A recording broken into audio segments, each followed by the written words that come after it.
เรียบร้อยแล้วบ่กินนี่ยังขอบคุณเพิ่นอีกครั้งขอขอบพระคุณเด้อเจจุลีเอ้ยกับแม่กลุ่มมะลิเอ้ยผู้ข้าขอบพระคุณยังไงเทื่อน่ะขอบใจเพิ่นแน่ขอ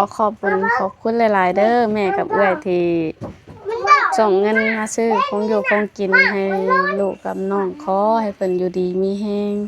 ความเจ็บจะได้ความไข้อย่ามีเด้อเอ้ยกับแม่เอ้ยให้ขอให้สมเจ้าร่ำรวยเด้อสาธุบ่าวบอดคือกันเด้อ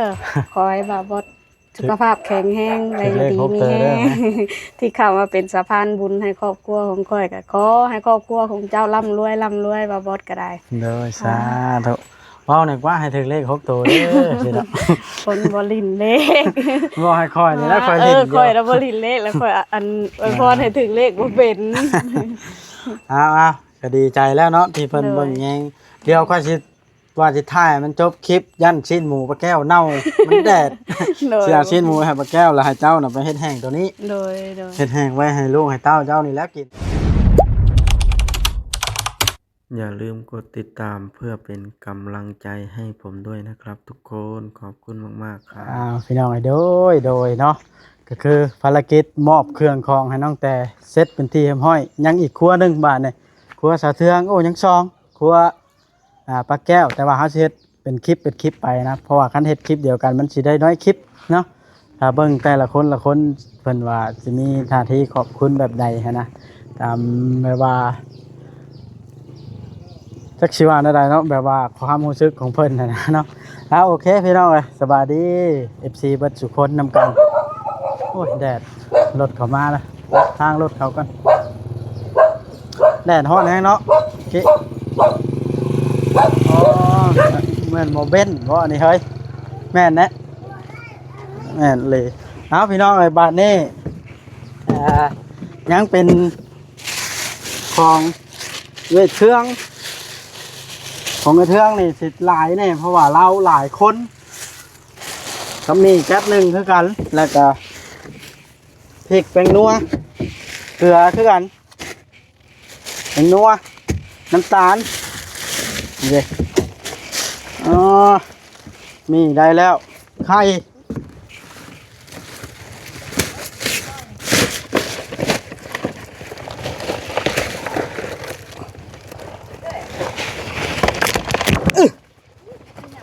ดึงมันแตกวันละพอดึงทางใช่ไหมมาคนเครื่องมันเร็ดเนาะเด้จ้ะเอาไปเนี่ยอันนี้เจ้าเฮ็ดเพียงเกือบแต่งนะหน่วยนะใช่แล้วเอาไปได้แล้วชิ้นหมูนะเอาไปยังของแม่ตุ๊กแก้วบ้านโอ้เอาเขาห่มไว้ก่อนนี่ไว้ไปให้แม่ตุ๊กแก้วเขาซื้อมาอันนั้นพี่น้องของแม่ตุ๊กแก้วกับโลนึงของมุจิปั่นกับโลนึงยันเราอยากได้นะโมแต่ว่าเราโบอยู่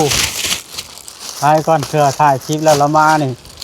เราให้เฮากับบุจักได้อยู่คือกันนะพี่น้องไอ้คันสมมติว่าหมู่ได้เบิดขู่คนแล้วก็เรามาเห็นเราบ่ได้ผู้เดียวเฮาก็ทำใจลำบากก็เลยซื้อมาให้เรานะมาพี่มันแดดแห้งตัวเป็นอะไรเทืองแอวเจ้านะปิดไม้กันตั้งไว้กี้เบิ่งนี่มือกล้องเอาสบายดีกันสบายดี มือกล้องก็ได้พี่น้องเลยมึงนับหน่วยเดียวไม่พอกินเบิดป้าแล้วกินเบิดปลาใครนะเบิดป้าให้เจ้า2คนหน่วยเดียวก็เบิดแล้วเนาะเด้อจ้ะเครื่องของเฮ้ยนางน้อยนั่นอุ้มลูกเขาได้เฉยเลยฮะข้าวนี่อีเดียได้น้องเดียได้สร้างเฮ็ดแท้เติมเบิ่งไงไปดึงพางนี่นะเล็บฮักจำมีบ่เล็กกันเล็บมีอยู่ถึงขึ้นเอาหน่อยกว่าไปเล็บจีกนี่ดวงบ่ช่วยว่ามันนี่ดวงบ่ช่วยดวงช่วยแล้ววะดึงมาได้เล็บจนฮักจำพี่น้องเจ็บดิ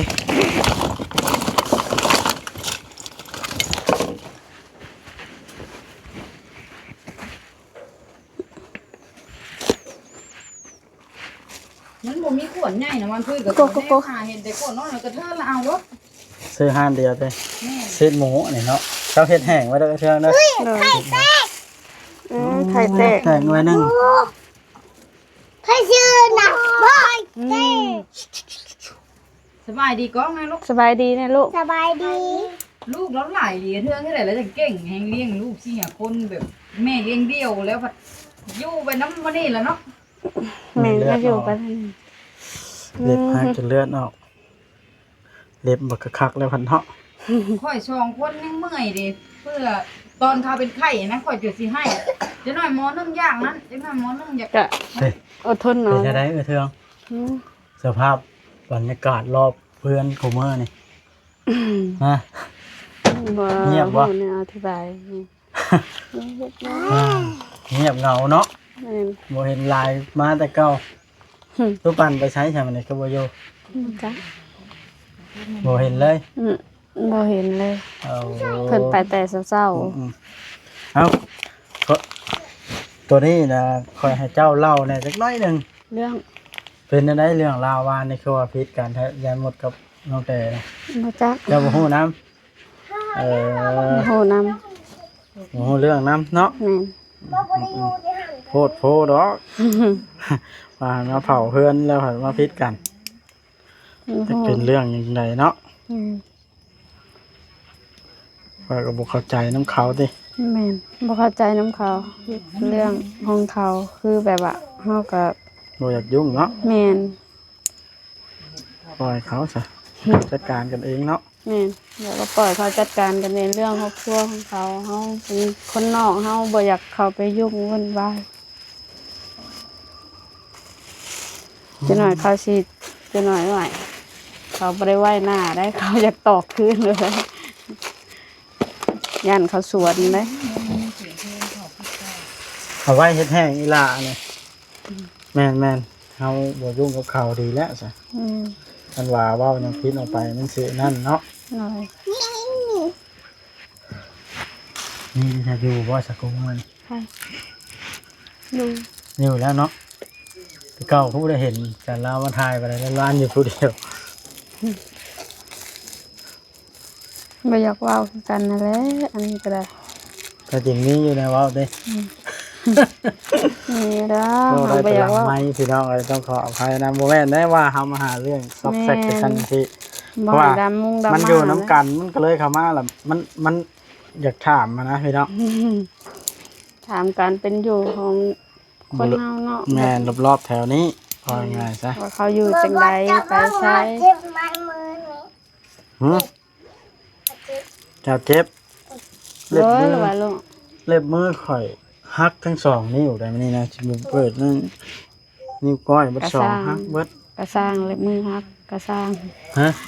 เล็บมือหักแล้วมันก็ยาวได้ แม่นอยู่ว่าเพิ่นมันสิมีรางหยังบ่หั่น บ่ น่ะ บ่ ถ้าเป็นนิ้วโป้นี่อันตรายได้นี่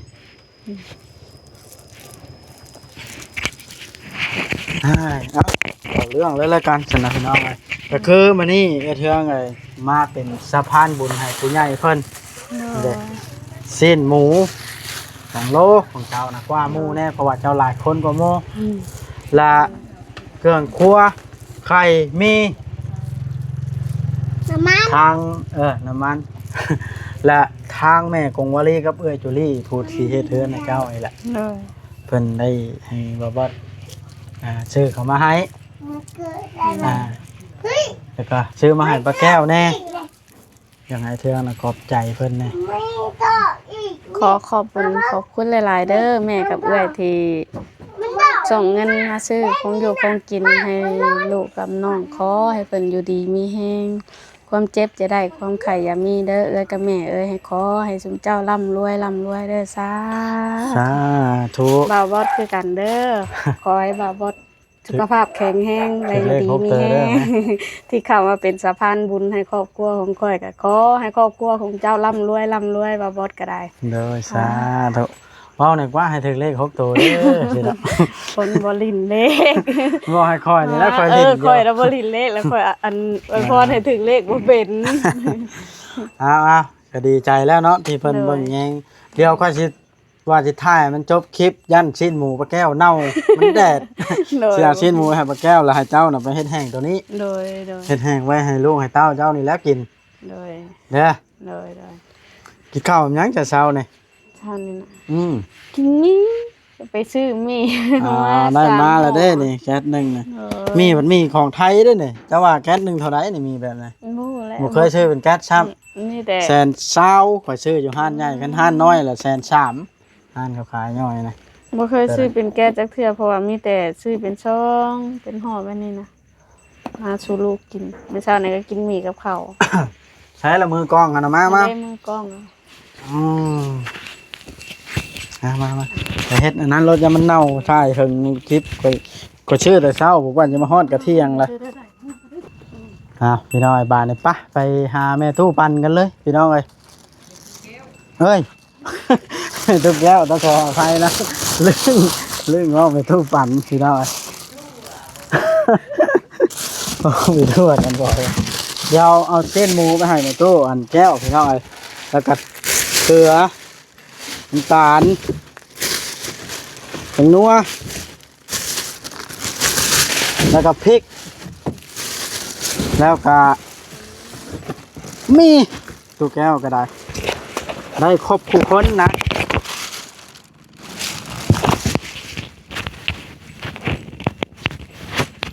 ในครบคู่คนพี่น้องแล้วก็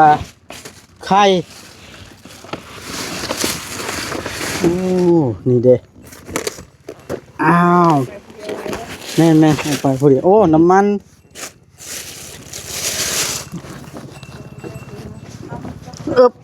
จุ่มบุกไปหาแม่ทุกแก้วกันเลยพี่น้องเลย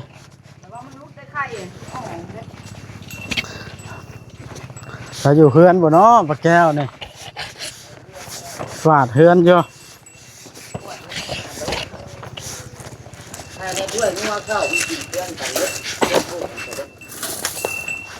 โอ้ยหนักเลยปลาแก้วเอ้ยเห็นบ่ผู้ใหญ่เพิ่นบ่เคยปลาเคยทิมสบายดีต้องช่วย ลังนี่โอ้ย กินกันจักไปใส่กินข้าวลงไป พี่น้องอะไรนะเดี๋ยวมือกล้องเฮาสบายดีมือกล้องบาทนี่พี่น้องเลย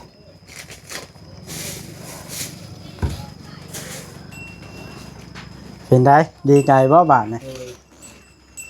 มีแค่ได้น้ำมันก็ได้ทิ้งหมักทอดผู้มื้อนั้นต้องให้เพิ่นกิน ใครไหน อ้าวเมื่อเพิ่นหมักเนาะ อ้าวเป็นยังไงนี่ บ่นอนเพิ่นแล้วบ่ให้กูเลย บ่ให้โกทิ้งนะบ่ให้โก บ่ให้กูมันไปลิ้นมาแล้วอาบน้ำมันก็นอนแบบเกลือกโลนะ คิดเป็นบ่ เป็น นี่รถนะใช่กะไ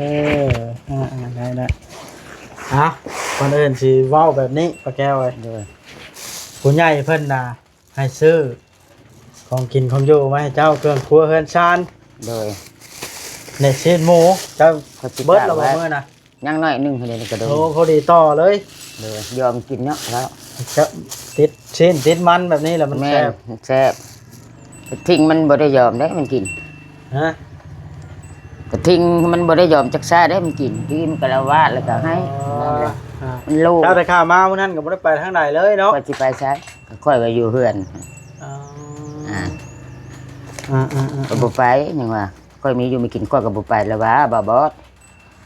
ว้าวเจ้าก็ได้เสียหญ้าเล็กน้อยถ้ายันฝนตกฝนมาตกไว้สิเสียอันแปลนเบิด เจ้าเดาได้บ่นี่ว่าไผซื้อมาให้ เจ้าจุลีแม่กุมะลี เจ้าเดาหั่นได้ โดย หรือได้ยินเสียงข่อยเว้าแต่หุ่น บ่มีไผค่อยคิดนะ มีผู้อื่นก็มีต้องมี ค่อยว่าต้องแม่นเพิ่นนะค่อยคิดนะ บ่เจ้าต้องได้ยินข่อยเว้า บ่ค่อยบ่ได้ยินในชุดตัวหยังค่อยบ่ได้พังอีกค่อยพังซะอยู่ เพราะว่าเคยมีอยู่ผู้อื่นก็ได้ มีบ่ แต่ว่ารอบนี้นะ เอ ก็ อ เป็นแม่ของวาลีกับเอื้อยจุลีหั่นล่ะ แม่น เพิ่นก็บ่ป้าบ่ทิ่มเจ้าดอกผู้เพิ่นเฮ็ดเรือนเฮ็ดชานนี่ นี่แล้วนั่นแล้วเฮ้ยไล่ไปนะ งัวเขาคอกว่า ข้าวคอกดิฉันมันกินเบิดเข้ามาเชื่อแพ้แม่นเบิดล่ะสิว่าให้นั้นเมื่อยไล่ค่อยอัดตัวเมียน เป็นได้คูเมอร์นี่ฮะ เป็นได้ได ร่างกายฮะนะ ใครแน่หน่อยหนึง ภายในน้อยหนึง ใครแน่คนยังจะออกไปชื่อเอาทานอยู่คือมีทานดังก็มี เอ่ออืม ค่อยแบกมามันนั่งก็เกือบพอตาย เข้าแล้วบ่อยากมีแฮงนะ ยังลาลงดำนา อยากเข้าอยู่บ่ เอาจะเข้าคนแล้วนภัยบ่อยากมีแห้งเจ้าก็ได้ เออ ข่อยก็จะเข้า เอา หั่น ก็ แหล้ว สิแจ้งในคลิปนี้เลยแล้วกัน โดย มีแม่ป้าอันที่ว่ารู้จักกันกับอันพ่อค่อยนี่นะปะแก้ว เออ เป็นเอ้ยพ่อค่อยก็ว่าได้นะเอ้ยฮักเอ้ยแพงแต่ข้าวเพิ่น ตะกี้ แต่ก่อนแต่ แต่ ข้า ข้าว เพิ่นเรียนแพทย์เพิ่นบอก ข้าวพ่อค่อยยังน้อย เออ รู้จักกันนะ ได้แล้ว แล้วเพิ่นเคยอันเว้าขออนุญาตนำล้างก้นให้พ่อเฮาแล้วว่าล้างก้นให้พ่อค่อยนี่ เพิ่นเป็นแพทย์เนาะ บ่เพิ่นเป็นผู้ใหญ่ เออ เพิ่นมาอยู่ลาวเฮาตะกี้นะเพิ่นละฮู้ว่าค่อยนี่เป็นลูกพ่อค่อยพ่อแสงนะเจ้าก็ฮู้อยู่แล้ว เบิด พ่อแส พ ง วกค่อยให้ฮู้ดี เราเป็น อืม เพิ่นก็เลยเห็นเจ้าอ่ะเหลืองอิดเมื่อยเพิ่นได้ยินเจ้าจมว่าอยากอ่า แม่นเมื่อยอีหลีข่อยน่ะข่อยไปตัว อยากให้อันค่อยนะ เป็นเมื่อยเป็นอิดอีหลี เข้ายาให้เจ้าเพิ่นเลยส่งเงินมาให้ค่อยเข้ายาให้เจ้า โดย เพิ่นบอกกำชับว่าต้องเอาหมอมาเข้าให้เราอย่าเอาเงินให้เราสิบ่เข้าเราสิเสียดายเงินนะเรา เอามาใส่อยู่ แม่ นี่ น ก็ได้ ความจริงเหร นะ อ บ่ ค่อยน่ะสิไปนำเอาหมอนะมาให้ใส่อยู่นี้แล้วค่อยสิจ่ายเงินให้เพิ่นเลย แม่นข่อยก็บ่แม่นว่าดอกมานี่ข่อยแยกชื่อหันชื่อนี่แหน่เดี๋ยวสิไปซื้อทานอีกนี่ เจ้าอย่าให้ค่อยได้ค่อยเว้าตร บ่ งมา ค่อยบ่ให้ค่อยมักชื่อนี่แล้วค่อยบ่มักเว้า เพราะ แบบ ว่า นี้ อันนี้ก็คอยเว่าตามที่เพิ่น เออแม่น ชี้ สา แนะ ธุ มานะ ขอบคุญขอบคุณน้ำเพิ่นยังว่า แล้วไอ้เพิ่นก็อยากให้เจ้ามีแฮง แม่น นี่ล่ะได้อยู่น้ำลูกน้ำหลานไปจน แม่ จ น น แม่น น้องทิ้งนี่ล่ะ แม่นแม่น อีกอันนั้น หลายคนอยู่ดอกเป็นห่วงข่อยนะ บริหารเรื่อง ข่อยเมื่อย เอายาเพิ่นว่าเลิกแก้วเด้อ โดย อันนี้นะชวนชื่อนี่นะเป็นของ แม่กงวลี แม่กงวาลีกับทาง ที่ เอื้อยจูริชิ้นหมูพร้อม เจจุลี เจ้ากินก็สิได้หึงเติมอยู่บ้าน กิน ไข่มีนี่ตอนนั้นก็ยังบ่เบิดดอกมีข่อยว่า ยังจะกระทิงนั่นแหละมันกินนะออกมาสาข่อยปาดมันหาย ไข่ก็เบิดแล้วบ่ ยังมึงชิบไปหน่วย โยกประหยัดอะไรที่ปลาแก้วนี่ก็ถือว่า บ่ได้มีแต่กระทิงค่ะข่อยก็กินเอาดำน้อยมื้อละหน่วยข่อยกินยามมื้อเช้าสิชื่อข่อยกิน กินบำรุงยามมื้อเช้าสิชื่อข่อยต้ม บัดนี้มีแต่ว่า ทอดกับโชว์หน่วยมันก็บ่อิ่มข่อยเฮ็ดแนวใดซะ ค่อยละสิออกไปแล้วสินำเอาหมอมาเข้าอันยา เราอยู่เฮือนบ่ก็สิอยู่เฮือนนั่นแหละ มื้อใดเราอยู่พุ่นแล้ว เมื่อเราอยู่ เราบ่อยู่มื้อนี้ก็มื้อนะแบบนี้แล้ว ทาง คันสิซักเอานะมันเป็นแบบนี้อาการของคนอันขาดน้ำนะซักเอาน้ำเกลือนะมันอาศัยเขาล่อเลี้ยงผิวเฮานะปลาแก้ว แม่น ซักเอานี่มันบ่มีน้ำมันน้ำน้อย แต่ว่ามันเป็นยามีแห้งคือกันอยู่ยามีแห้งเนี่ยใส่ในน้ำเกลือฮะ แม่น แต่น้ำก็รอเลี้ยงเขาสิมีแห้งแบบว่าแข็งแรงขึ้น ข่อยต้องบ่ได้มีเลือดในช่วงนี้ เหลือง เมื่อย แต่ว่าเจ้าก็หันกว่าตอนนั้นแหละได้ ใครกว่าตอนนั้นข่อยบ่ตัวข่อยซักเครื่องก็ได้ อืม ข่อยซักเครื่องว่านี่เต็มเบิดมื้อนี้ก็เต็มเบิดกูเข้าไปน้ำน่ะ อืม ซักเบิดน่ะแต่เฝ้าว่าสิไปซักได้ข่อยเมื่อย พี่น้องไอ้คลิปนี้จะเป็นคลิปเดียวกันกับมอบเครื่องให้สาวเทืองสาวเทืองก็เป็นเอื้อยจุลี่กับแม่ของมอลี่คือกัน เพราะว่าสิถ่ายคลิปนั้นให้จบโอ้ยมันถึกเมตู้แก้วนะลู บ่ ก เทื่อก็ย่า มานั่ง ย่าดอก ก่อนอย่าเข้ามา อายบ่อยู่ลูกเอ้ย นั่งเอาสบายดีป้า ส ลุง บายดีบ่ สบายดี มานะพ่อหากะดีไข่นะยังผิดเป็นแป้วจะต้ม ตุ่ม หากระห มะคัน เด้ มะคาย แม่น ระวังหมักไม้หมักตอกยัน มัน เกิ เข้า ด ไป ตุ่ ซื้อ ม เครื่องน้ำเมื่อเช้านี่ไปซื้อชิโน่ โอ้ยเนี่ยลูกเนาะเจียนได้ละ ไว้ไปเล่นเจ้าข้อสิเว้าเวียก ระวังหมักไม้เด็กน้อยยันเขาไข่เอาตุ่ม บ่ให้กินบ่ มากอย่างกับพิษเบิดถามค เอา น แล้วตอนไข่ว่าจะซื้อเอาบางไม้มาแกงกินคุ้ม ขั้นยังให้กินหู้ว่าตุ่มมันเป็นพดเป็นอย่างไรชื่อไข่เป็ดมันให้กินมันออกเบิด เอามาทันบ่ อ้าวแนวมันเนาะแนวตื้อเบิด อ๋อขอรับชื่อแต่บางไม้มาให้ลูกกิน โอ้ยพิษได้ ไข่พิษคืออย่างนี้ เอาขอบคุณเรียบร้อยแล้วบ่กินนี่ ยัง ขอบคุณเพิ่นอีกครั้ง ขอขอบพระคุณเด้อเจจุลีเอ้ยกับแม่กลุ่มวลีเอ้ยผู้ข้า ขอบพระคุณหลายๆยังบ่ได้ไปใส่ขอให้ท่านทั้งสองจงหั่งจงมีจงคิดอันใดให้ได้อันนั้นครบตลอดถึงครอบครัวเพิ่นซานลูกเต้า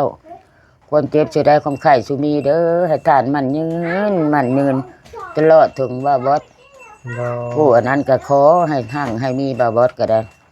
ให้เจ้าคิดอันใดให้เจ้าได้อันนั้นให้เจ้าสุขภาพเข้มแข็งบาบอสก็ตลอดถึงครอบครัวเพิ่นซานลูกเต้าก็ขอให้มีแต่ความสุขความเจริญเด้อบาบอสจะมันจะยืน สาธุสาธุ ให้พบอันหานสิพานอันหายได้เจ้าก็ได้ สาธุ สาธุ ปลาแก้วคนเล็บข่อยหักทั้งสองนิ้วบ่เกิดเหตุหยังบ่เกิดลางหยังบ่ มันสิเป็นเพียงนั่นเลยหาเจ้าจำก็ฮะมันสิเป็นอยู่เพียง เล็บข่อยหักก็สองนิ้ว มันหักแล้วมันหักอันแบบนี้มันดอก อืม ก็นานโป้งแล้วมันสิเป็นเพียง เนี่ยจำสองนิ้ว ข่อยก็เลย อืม เล็บข่อยไปเล็บแข็ง มีแต่ว่าเฮ็ดแห้งไว้เด้อในตู้เด้อมันสิเน่ากว่าชื่อ เด้อ ตั้งแต่9 โมงเดี๋ยวนี้มันเที่ยง บ่ายแล้ว บ่ายแล้วเนี่ยมันเน่าก็ค่อยสิ แม่ เอาเนี่ยอยากให้เจ้าเฮ็ดใส่ตากใส่แดดพ ข่ อ อย ดี ตาก แห้ง อย่างเงี้ย เฮ็ดได้สิกินเบิด เอายอมกินแต่ละมื้อแล้ว ให้ค่อยกินน้ำเลยเด้อ กินแล้วแล้วเจ้าบอกว่า มื้อหน้าค่อยมาค่อยกินน้ำเลยเด้อ เจ้าบอกว่าบ่ว่า ลายแท้นี่ แป้งนมตัวนี้เนาะค่อยก็ลังเทื่อค่อยก็สิต้มแหน่จักหน่อยนี่เลย ต้มหมูวะ ต้มอันนี้มันให้ทิ้งให้แล้ว มันแซ่บเนาะ มันแซ่บ เก็บไว้เด้อนี่เครื่องของเข้าบ่เบิดหรอวะซื้อมาเมื่อนั้น ค่อยประทานได้จบช้ำคนนี้กินข้าวอันนะโอ้ยเจ้าก็ได้ ลูกขอกระ น้ บ อ อง ก เลย ย่างค่อยก็ว่าย่างหนา เอาบ้านนี่ค่อยสิได้จบคลิปแล้วได้ปลาแก้วไว้ เด้อ เพราะว่าค่อยก็ เด้อ เข้ามาทางนี้สวยยังบ่ได้ลงคลิปอยู่ มา ขอให้ปลาแก้วอยู่ดีมีแห้งดูแลสุขภาพเด้อ เด้อ โดยเอาพี่น้องคลิปนี้ก็ได้บอบอสก็ถ่ายเงียบยาวพอสมควรบอบอสกาสุดท้ายนี่บอบอสก็กราบขอบุญขอบคุณทางผู้รักผู้ใหญ่เนาะแม่ของวลีทางเอื้อยจุลี่ที่มอบหน้าที่ให้บอบอสเป็นสะพานบุญให้ขอบมกขอบใจขอบุญขอบคุณเพิ่นหลายๆที่ไว้วางใจขอให้เพิ่นสุขภาพแข็งแรงอยู่ดีมีแห้งร่ำรวยเด้ออายุมั่นขวัญยืน100 ปีพันปีสาธุ คือความว่ามอดเว้าหั่นแหละสาธุเด้อ โอเคเด้อ เพิ่นมั่นเพิ่นยืน เอ้าผมมีเงินข่อยมาหยังอีก มาแต่เจ้าพุ่นเลย โอ้ ผมเมียเจ้าหั่นแหละ มันติดอยู่ในอันนั้นเนาะเป็นในเชือกโอเคได้อบาดนี้เก็บไว้เฮ็ดแห้งเอาพี่น้องจบคลิปก่อนบาทนะอันเด้ ทิ้งมันกินบ่ได้ยอม สิ้นแห้งกันปลาแก้วอันนี้ยังอยู่พี่น้องซื้อมาตอนนั้นเราประหยัดกิน